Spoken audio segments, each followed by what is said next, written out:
Il faut savoir que les collègues avec des classes à 30 ou 32 d'élèves entre guillemets remuants, c'est beaucoup plus épuisant et donc on voit par contre des arrêts maladie et des collègues vraiment surmenés en souffrance au travail.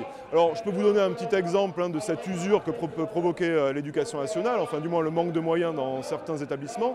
C'est par exemple un CPE néo-titulaire, nous on a eu le cas il y a 2 ans chez nous, donc néo-titulaire qui est sa première année en tant que fonctionnaire titulaire, qui a fait ses 2 premières années. À la fin de sa 2e année, il s'est mis en disponibilité. Il ne tenait plus le rythme de travail, très fatigué, surmené, épuisé. Donc voilà, le constat qu'on fait, c'est qu'on a une éducation nationale qui use les personnels. En fait, c'est vraiment un métier qui est individualiste. Et une fois qu'on a fermé notre salle, en fait, on en est remis à soi-même. Donc ça peut très bien se passer ou ça peut très mal se passer. Et c'est possible que personne ne le sache, en fait. Le problème du métier de prof, c'est que c'est une remise en question permanente. Et en fait, on est obligé de se battre en permanence pour son métier. C'est-à-dire que c'est pas le fait rien que d'être devant les élèves, c'est d'abord de préparer le cours. Enfin, je vois moi dans mon lycée, il faut qu'on se batte pour avoir des photocopies couleurs.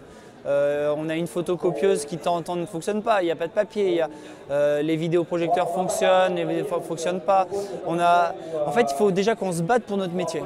Et déjà rien que ça, c'est difficile. Le métier est de plus en plus compliqué, avec une charge de travail qui augmente de manière constante, de plus en plus de réunions, de plus en plus de tâches annexes, et malheureusement une reconnaissance qui ne suit pas. Donc c'est sûr que ça ne nous étonne pas tant que ça qu'on ait de plus en plus de collègues qui choisissent aujourd'hui d'aller vers d'autres carrières que l'enseignement.